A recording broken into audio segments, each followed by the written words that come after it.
एक महिला स्नाइपर घात लगाकर बैठी है, एक विमान के आने का इंतजार कर रही है। जैसे ही एक आदमी विंग मशीन से बाहर निकलता है, वह गोली चला देती है। फिर वह खाली कारतूस उठाकर अपने बचने के प्लान के बारे में सोचती है।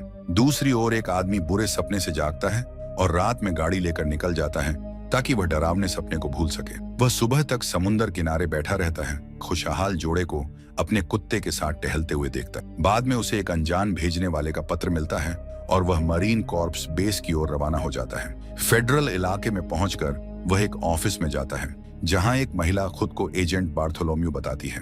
वह जानती है कि लेवी का परिवार सेना से जुड़ा है और वह खुद भी एक एलिट स्नाइपर है जिसने 113 बेहद मुश्किल हत्याएं की हैं। रिटायरमेंट के बाद उसने निजी कॉन्ट्रैक्ट ली, लेकिन फिलहाल वह किसी भी प्रोग्राम से बंधा नहीं है। हालांकि वह किसी भी समय मरीन के साथ काम करने के लिए तैयार है, लेकिन सेना के मनोवैज्ञानिकों ने उसे मानसिक रूप से अयोग्य घोषित कर दिया, इसलिए वह कोई काम नहीं लेता। उसकी न तो कोई गर्लफ्रेंड है और न ही कोई रिश्तेदार जो उसकी चिंता करे। लेवी शराब या नशीले पदार्थों से भी दूर रहता है क्योंकि इससे उसके निशाने पर असर पड़ सकता है। वह डॉक्टर के फैसले के खिलाफ अपील कर सकता था, लेकिन उसे ऐसा करने का कोई मतलब नहीं दिखता। इसी बीच लिथुआनिया के एक छोटे से गांव में ड्रासा वहां आती है। वही स्नाइपर है जिसे हमने पहले देखा था।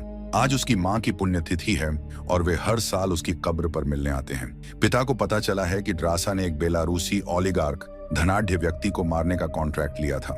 ड्रासा स्वीकार करती है कि यह काम कठिन था क्योंकि उस आदमी के 4 बच्चे थे, लेकिन उसके पिता उसे याद दिलाते हैं कि वह आदमी फॉस्फोरस बम और एंटी पर्सनल माइंस बेचता था, जिससे अनगिनत बच्चों की जान गई या उनकी सेहत खराब हो गई।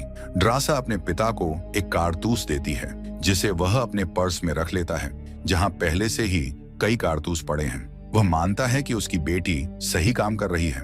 वह ड्रासा से कुछ हफ्तों के लिए अपने पास रहने के लिए कहता है, लेकिन वह बताती है कि उसे कल मॉस्को के लिए निकलना है। पिता को यह पसंद नहीं आता। आखिर वह लिथुआनियाई है और उसे किसी की बात मानने की जरूरत नहीं। वह गंभीर बीमारी से जूझ रहा है और दर्दनाक मौत नहीं चाहता, इसलिए उसने वैलेंटाइन डे को अपनी जिंदगी खत्म करने का फैसला किया है। कुछ समय बाद लेवी एक नए मिशन के लिए उड़ान भरता है। उसे एक ऐसे एरिया में भेजा जाता है जहां उसका विमान नहीं जा सकता। उसे 38 किलोमीटर उत्तर की ओर पैदल चलकर अपनी पोस्ट पर पहुंचना होगा। उसका फोन, घड़ी और अन्य उपकरण ले लिए जाते हैं, लेकिन एक सील बंद लिफाफा दिया जाता है जिसमें उसके मिशन की जानकारी होती है। लेवी पैराशूट के जरिए जंगल में उतरता है और पहाड़ों से होते हुए अपनी मंजिल तक पहुंचता है। वहां उसकी मुलाकात एक सैनिक जैस्पर से होती है जो पिछले 1 साल से इस पोस्ट पर अकेला तैनात था। जैस्पर उसे बताता है कि उसे भी मिशन की कोई जानकारी नहीं है, न ही वह जानता है कि वे किस देश में हैं। इसके बाद जैस्पर लेवी को एक टावर दिखाता है जो आने वाले साल भर तक उसका रहने का स्थान होगा।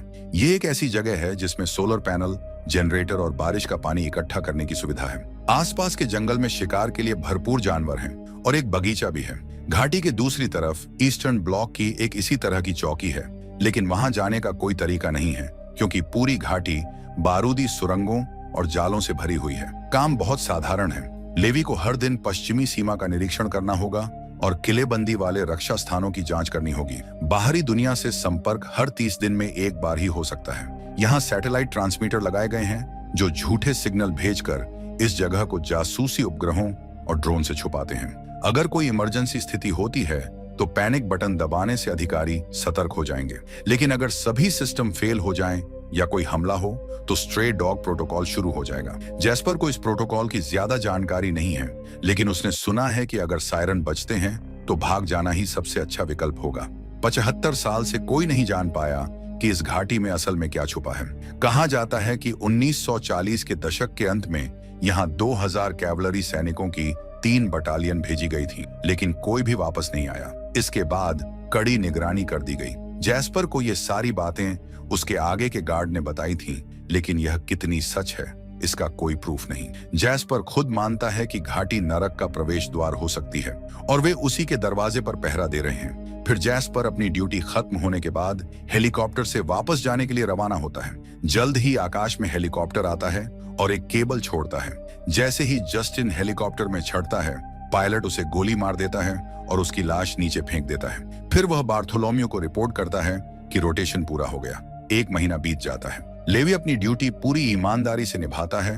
हर दिन गश्त लगाता है, हथियारों की जांच करता है, ये सुनिश्चित करता है कि बारूदी सुरंगें सही तरीके से लगी हैं और अपने सीनियर अधिकारियों को रिपोर्ट भेजता है कि सब कुछ सामान्य है। खाली समय में वह किताबें पढ़ता है क्योंकि टावर में बहुत सारी किताबें रखी हैं। एक दिन उसे दीवार पर कुछ लिखावट दिखते हैं जो शायद पहले के सैनिकों ने लिखे थे। कभी कभी वह बगीचे की देखभाल करता है और फसल काटता है। एक दिन उसे घाटी के दूसरी तरफ आरी सौ चलने की आवाज सुनाई देती है। दूरबीन से देखने पर वह एक महिला को देखता है, ड्रासा। वह भी अपने सामने वाले साथी को देखने की कोशिश करती है, लेकिन जब देखती है कि वह पीछे हट गया तो वह अपने काम में लग जाती है। उस रात लेवी एक बुरे सपने से जाग जाता है। वह अचानक अपनी राइफल उठा लेता है, लेकिन ध्यान नहीं देता कि उसने गलती से एक गिलास तोड़ दिया और उसके टुकड़ों पर पैर रखकर खुद को घायल कर लिया। फर्श पर खून के निशान देखकर वह होश में आता है। दूरबीन से देखने पर वह देखता है कि ड्रासा भी जागी हुई है। जब उसे एहसास होता है कि लेवी उसे देख रहा है तो वह अपनी मोमबत्तियां बुझा देती है और अपने कमरे में अंदर चली जाती है। एक और महीना बीत जाता है। ड्रासा का जन्मदिन आता है और वह बोरियत में लेवी के साथ एक मजाक करने की सोचती है। वह हवा में एक गोली दागती है ताकि वह उसे नोटिस करे। जब लेवी दूरबीन उठाता है तो वह एक बोर्ड दिखाती है जिस पर उसने उसका नाम पूछा होता है। लेवी उसे चेतावनी देता है कि संपर्क करना मना है, लेकिन ड्रासा को कोई फर्क नहीं पड़ता। वह अपना नाम लिखती है और बताती है कि आज उसका जन्मदिन है। लेवी हंसता है, अपना नाम लिखता है और मजाक में कहता है कि इस मौके पर एक जाम हो जाए। ड्रासा फिर संगीत चला देती है और उसे नाचने के लिए कहती है, लेकिन लेवी कहता है कि मुझे नाचना नहीं आता। ड्रासा को यकीन नहीं होता और कहती है कि तुम्हें जरूर किसी चीज में अच्छा होना चाहिए। लेवी मानता है कि वह एक बेहतरीन स्नाइपर है। ड्रासा सबूत मांगती है। जवाब में लेवी ड्रासा की वाइन की बोतल को गोली से फोड़ देता है। फिर ड्रासा अपनी दूसरी बोतल को अपने सिर पर रखकर कहती है, अब इसे गिराओ। लेकिन अचानक उसका संतुलन बिगड़ जाता है और वह बोतल हटा लेती है। तभी वह नीचे घाटी में कुछ अजीब हलचल देखती है और लेवी को इशारा करती है कि नीचे देखो। लेवी अंधेरे में झांकता है और उसे कुछ अजीब जीव दिखते हैं, पेड़ों की तरह दिखने वाले लेकिन चलते फिरते। वह तुरंत गोली चलाता है। तभी उनमें से एक बारूदी सुरंग पर पैर रख देता है और विस्फोट में उड़ जाता है, लेकिन बाकी जीव दीवार पर चढ़ते रहते हैं। ड्रासा भी अब गोलियां चलाने लगती है और दोनों मिलकर इन राक्षसों से लड़ते हैं और आखिरकार शांति छा जाती है। लेकिन जैसे ही ड्रासा दीवार से हटती है, कुछ लकड़ी जैसी उंगलियां दीवार पर पकड़ बना लेती हैं और एक बड़ा राक्षस ऊपर चढ़ जाता है। ये गोलियों से नहीं मरता। तभी लेवी उसे सटीक निशाने से गोली मारता है और ड्रासा की जान बच जाती है। अब वह देखता है कि उसके तरफ के गॉर्ज में भी हमला हुआ है। ड्रासा उसकी मदद के लिए गोलियां चलाती है। बारूदी सुरंगों के धमाकों से वह किनारे पर गिर जाती है, लेकिन लेवी उसे मशीन गन से कवर फायर देता है, ठीक वैसे ही जैसे कुछ देर पहले उसने किया था। आखिरकार हमला रुक जाता है और दोनों लंबे समय तक अंधेरे में चुपचाप बैठे रहते हैं, अपनी सांसें काबू करने की कोशिश करते हुए। ड्रासा को अब एहसास होता है कि उसे एक चोट भी लगी है। वह लिखती है, यह अब तक का सबसे अच्छा जन्मदिन था। सुबह लेवी अपनी तरफ की बाड़ को ठीक करता है और फिर से माइंस बिछाता है। अचानक घाटी के अंदर से एक ड्रोन उड़कर आता है। लेवी का टॉवर अपने आप फायरिंग मोड में चला जाता है, लेकिन ड्रोन चला जाता है। एक और महीना बीत जाता है। फरवरी आ जाती है। 14 फरवरी की रात ड्रासा उदास होती है। वह अपने पिता को याद करके रोती है क्योंकि आज वह अपनी जान देने वाला था। लेवी देखता है कि वह बहुत दुखी है और पूछता है, क्या हुआ? ड्रासा कहती है कि आज बहुत मुश्किल दिन है और अचानक महसूस करती है कि काश लेवी उसके पास होता। सुबह ड्रासा देखती है कि लेवी ने एक ग्रेनेड लॉन्चर की मदद से उसके तरफ एक रस्सी फेंकी है। वह इसे पकड़ती है, पेड़ से बांधती है और देखती है कि उसमें एक नोट है, डिनर पर आओ। लेवी अपने सर्वश्रेष्ठ कपड़े पहनता है, जंगल से जंगली फूलों का गुलदस्ता तोड़ता है और रस्सी के सहारे घाटी पार करके उसकी ओर झूल जाता है। लेकिन वह धीमा हो जाता है और डी के किनारे तक पहुंचने से पहले ही उसे हाथ से खींचकर आगे बढ़ना पड़ता है, जो आसान नहीं होता। डी उसे खरगोश की पाई खाने का न्योता देती है और वह उसे फूल भेंट करता है। करीब से देखकर वह अपनी तारीफ करने से खुद को रोक नहीं पाता। वह और भी खूबसूरत लग रही थी। डी उसे पहले सौना में नहाने का सुझाव देती है क्योंकि रस्सी से पार करते हुए वह पसीने में भीग चुका था। लेवी हंसता है और कहता है कि उसने रस्सी की टेंशन का गलत अंदाजा लगाया। डी उसे कुछ पुराने कपड़े देने का वादा करती है, लेकिन शरारत में उन्हें सौना से थोड़ा दूर टांग देती है, जिससे उसे नग्न अवस्था में भागकर कपड़े पहनने पड़ते हैं। बाद में वे लंच करते हैं और इस बात पर चर्चा करते हैं कि वे दुनिया के किस हिस्से में हो सकते हैं। दोनों को वहां बेहोश कर लाया गया था, इसलिए उन्हें कोई अंदाजा नहीं था। लेवी बस इतना कह सकता था कि वे उत्तरी गोलार्ध में हैं। फिर वह मानता है कि वह एक स्नाइपर है। यह सुनते ही डी को याद आता है कि उसने यमन में जो अद्भुत निशाना लगाया था वह असल में लेवी ही था, और डी बताती है कि उसके पिता ने उसे सच जानने से मना किया था। लेवी अपने बचपन के बारे में बताता है कि कैसे ओरेगन में उसके पिता ने उसे निशानेबाजी सिखाई थी। उस रात वे संगीत चलाते हैं और डी लेवी को डांस करने के लिए मना लेती है, ये देखते हुए कि उसने झूठ बोला था कि उसे नाचना नहीं आता। दोनों एक दूसरे के और करीब आ जाते हैं। बाद में वे हर तरह की बातें करते हैं, एक दूसरे के बारे में और जानने के लिए उत्सुक। लेवी यह भी कबूल करता है कि उसने डी के लिए एक कविता लिखी है, लेकिन उसे पढ़ने से इनकार कर देता है। सुबह लेवी डी से विदा लेता है और फिर वापस अपनी तरफ जाने के लिए रस्सी पर चढ़ता है, लेकिन जैसे ही वह अपनी तरफ पहुंचने वाला होता है, एक बारूदी सुरंग फट जाती है, रस्सी टूट जाती है और वह खाई में गिर जाता है। डी तुरंत अपना हथियार और एक पैराशूट उठाकर उसके पीछे छलांग लगा देती है। उग्र नदी को छुपा रहा था और वह उसमें गिर जाती है। वह मुश्किल से पैराशूट की डोरियां काटकर खुद को बचाती है और बचने के लिए एक गिरे हुए पेड़ की लकड़ी को पकड़ लेती है। इस बीच लेवी विशाल पेड़ों में से एक की शाखाओं में उल्टा लटका हुआ बेहोश पड़ा रहता है। उसे यह पता नहीं होता कि वे शाखाएं धीरे धीरे जीवित हो रही हैं और एक अजीब कीट जैसी आकृति में बदलकर उसे खाने वाली है। होश में आ जाता है और तुरंत उस राक्षस को गोली मार देता है। डी गोली की आवाज सुनकर उसकी ओर दौड़ पड़ती है, जबकि लेवी पेड़ से गिरकर जड़ों पर आ गिरता है। वह देखता है कि वे जड़ें भी जीवित हो रही हैं और उसे जमीन में खींचकर खाने की कोशिश कर रही हैं। एक विशाल मुंह उसके ऊपर बंद होने ही वाला था जब डी वहां पहुंचकर गोली चलाती है, जिससे वे जड़ें पीछे हट जाती हैं। लेवी उसका धन्यवाद करता है कि वह उसे बचाने आई, लेकिन डी को पूरा यकीन था कि अगर वह उसकी जगह होती तो लेवी भी यही करता। वे घने कोहरे से भरे जंगल में भटकते हैं, ये सोचते हुए कि वहां से बाहर कैसे निकला जाए। तभी एक जड़ जैसी आकृति का घोड़ा उन पर हमला कर देता है, जिसकी सवारी एक अजीब पौधे जैसी आकृति का इंसान कर रहा होता है। वह उनके हमलों से बचते हुए डी पर हमला करता है, जबकि लेवी उस घोड़े से लड़ता है। बड़ी मुश्किल से वे इन अजीब जीवों को हराते हैं। लेवी को शक होता है कि ये पौधे जैसे जीव इंसानों को अपना भोजन बनाते हैं। तभी डी को याद आता है कि नदी में रस्सी खो गई थी, जिससे अब यह स्पष्ट नहीं था कि वे वापस ऊपर कैसे चढ़ेंगे।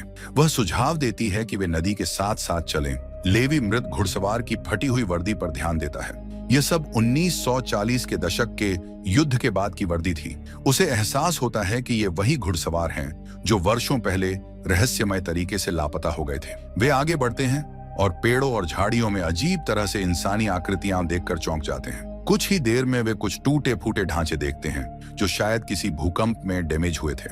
वे एक इमारत में घुसते हैं जो किसी चर्च जैसी लग रही थी। अंदर अब भी लकड़ी की बेंचें रखी हुई थीं और कुछ जगहों पर इंसानी कंकाल पड़े थे। लेवी को एक जानी पहचानी गंध आती है और वह समझ जाता है कि ये लोग साइनाइड जहर से मरे हैं। डी घबराकर वहां से जल्द निकलने के लिए कहती है।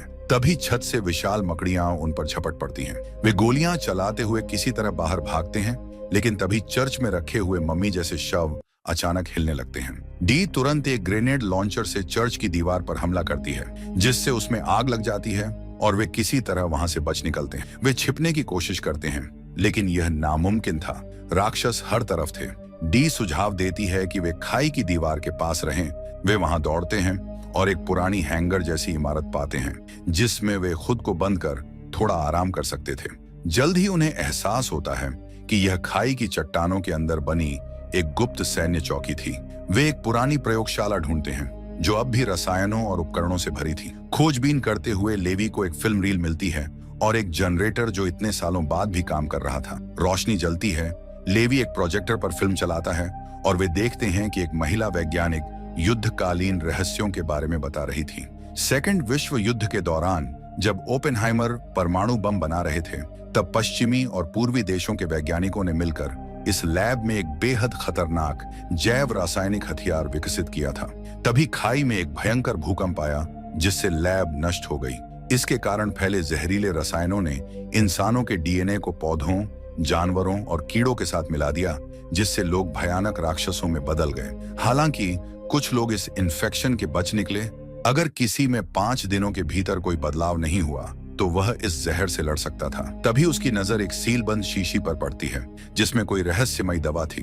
उधर वैज्ञानिक कहती है कि शायद इंसानियत की किस्मत अच्छी थी कि यह खाई एक बहुत दूर थी, वरना यह जहर पूरी दुनिया में फैल सकता था। फिल्म खत्म हो जाती है और दोनों आगे बढ़ते हैं। जल्द ही उन्हें एक कमरा मिलता है जिसमें आधुनिक उपकरण मौजूद होते हैं जो साफ दिखाते हैं कि यह लैब 20वीं सदी के मध्य में नहीं बनी होगी, मतलब यह हाल ही तक चल रही थी। लेकिन सवाल यह था कि अगर यह इतनी खतरनाक थी तो इसे बम से उड़ा क्यों नहीं दिया गया। लेवी एक कंप्यूटर चालू करता है और एक सैन्य संगठन डार्क लाइट का नाम पढ़ता है। उसे एहसास होता है कि यह सेना के लिए नहीं बल्कि किसी निजी कंपनी के लिए काम कर रहे थे, जिससे स्पष्ट होता है कि यह कंपनी सुपर सोल्जर्स बनाने में लगी थी और अपने राज छुपा रही थी। इसके बाद लेवी एक प्रोग्राम स्ट्रे डॉग का नाम देखता है और उसे जारेड की चेतावनी याद आती है। उसे समझ में आता है कि यह कोड नाम उस थर्मल बम का है जिसे इस खाई को नष्ट करने के लिए इस्तेमाल किया जाना था अगर कभी कोई लीक होता। वे आगे बढ़ने की तैयारी करते हैं। तभी डी को याद आता है कि उसने अपना बैग दरवाजे के पास छोड़ दिया था जिसमें उनकी सारी गोलियां थीं। उनके पास उसे वापस लेने के अलावा कोई चारा नहीं था। वे धुआं वाला ग्रेनेड फेंककर बैग लेने जाते हैं, लेकिन तभी कोहरे में से एक लंबी जड़ डी के पैर को जकड़ लेती है और उसे तेजी से घसीटते हुए अंधेरे में ले जाती है। लेवी उसे बचाने के लिए भागता है। डी को होश आता है तो वह खुद को एक कमरे में लटका हुआ पाती है। उसके सामने एक हॉलो मैन खड़ा था, मानो तय कर रहा हो कि उसे कहां से खाना शुरू किया जाए। किसी तरह वह खुद को छुड़ाकर लड़ती है, लेकिन वह राक्षस बहुत ताकतवर था। डी जलते हुए लकड़ी से उसे आग लगा देती है, लेकिन फिर भी वह उस पर भारी पड़ने लगता है। तभी लेवी वहां पहुंचकर उसे बचा लेता है। लेवी हॉलो मैन की जांच करता है और पहचान लेता है कि यह उन्हीं में से एक था जिसने इन जीवों को हॉलो मैन नाम दिया था। वे वहां से निकलते हैं और जल्द ही देखते हैं कि कई म्यूटेंट इंसान वहां मौजूद हैं जो पौधों के साथ मिलकर किसी भयानक मकड़ जाल में बदल गए थे। वे धीरे धीरे रास्ता पार कर रहे होते हैं। तभी एक पौधा मानव डी को पकड़ लेता है और लेवी उसे छुड़ाने की कोशिश करता है। वे भागते हुए गोलियां चलाते हैं, लेकिन तब तक डी ग्रेनेड से उन पौधा राक्षसों को आग के हवाले कर देती है और किसी तरह बच निकलते हैं। कुछ देर बाद उन्हें एक पुरानी लेकिन काम करने वाली जीप मिलती है जिसमें एक ताकतवर रस्सी खींचने वाली मशीन लगी थी। वे इसे खाई की दीवार तक ले जाते हैं। डी हॉलो मैन से लड़ती है जबकि लेवी रस्सी को ऊपर फेंकता है और वाहन उन्हें ऊपर खींचने लगता है, लेकिन वे राक्षस उनका पीछा नहीं छोड़ते। पूरा रास्ता वे लड़ते हुए ऊपर बढ़ते हैं। कई बार गिरने से बाल बाल बचते हैं। जब वे ऊपर पहुंचने ही वाले होते हैं तो लेवी फिसल जाता है, लेकिन किसी तरह जीप की फ्रेम पकड़ लेता है। वह गैस टैंक में गोली मारता है जिससे पेट्रोल राक्षसों पर गिरने लगता है। फिर वह उसमें आग लगा देता है। इस दौरान डी और लेवी रस्सी काटकर किसी तरह खुद को खाई के किनारे तक खींच लेते हैं। वे डी के टॉवर में लौट आते हैं और खुद को संभालने के बाद सोचते हैं कि आगे क्या किया जाए। अगर वे संक्रमित हो गए हैं तो उनके पास सिर्फ एक ही रास्ता बचता है, वापस खाई में जाना। लेकिन उन्हें पहले 5 दिन इंतजार करना होगा, ये देखने के लिए कि उनमें कोई लक्षण उभरते हैं या नहीं। डी उसे सुझाव देती है कि वे फ्रांस भाग चलें, लेकिन लेवी मानता है कि पहले इस खाई को नष्ट करना होगा। वह वापस अपनी तरफ जाता है और अपने सुपीरियर्स को रेडियो पर रिपोर्ट करता है कि सब कुछ सामान्य है। हालांकि डार्क लाइट के ड्रोन इस घटना को पकड़ लेते हैं, जिससे बार्थोलोम्यू या लीडर लेवी को खत्म करने का आदेश देता है। उसे इस बात की भनक तक नहीं थी कि बार्थोलोम्यू एक सीक्रेट वीडियो फीड के जरिए उसकी हर हरकत पर नजर रख रही थी। अगली सुबह जब लेवी और डी अपने रेगुलर काम कर रहे होते हैं तो अचानक हेलीकॉप्टर आ जाता है। वे जंगल में छिपने की कोशिश करते हैं, लेकिन ड्रोन उन्हें ढूंढ लेते हैं, लेकिन मिसाइलें उन पर बरसने लगती हैं। लेवी घायल हो जाता है, लेकिन डी किसी तरह उन ड्रोन को गिरा देती है। आखिरकार वे खतरनाक इलाके से बाहर निकल जाते हैं। बार्थोलोम्यू दीवार पर लेवी द्वारा छोड़ा गया बुद्ध का लिखावट देखती है और उसे एहसास होता है कि अब उसे भागना होगा। लेवी और डी हमला कर देते हैं, जिससे एक जबरदस्त धमाकों की बारिश शुरू हो जाती है। तभी स्ट्रे डॉग प्रोटोकॉल सक्रिय हो जाता है। हेलीकॉप्टर उड़ने की कोशिश करता है, लेकिन वह धमाके की चपेट में आ जाता है। लेवी भी विस्फोट की लहर में नदी में गिर जाता है और लहरों में बह जाता है। डी पास की एक गुफा में 6 दिनों तक उसका इंतजार करती है, लेकिन जब वह नहीं लौटता तो आखिरकार वह फ्रांस चली जाती है। कुछ समय बाद वह एक कैफे में काम करने लगती है और तब जाकर लेवी द्वारा लिखी गई आखिरी चिट्ठी खोलती है। फिर एक दिन कैफे की एक टेबल पर लेवी को देखती है। डी जाती है और पूछती है, तुम इतनी देर तक कहाँ थे? लेवी मुस्कुराकर कहता है कि अब वह ठीक है।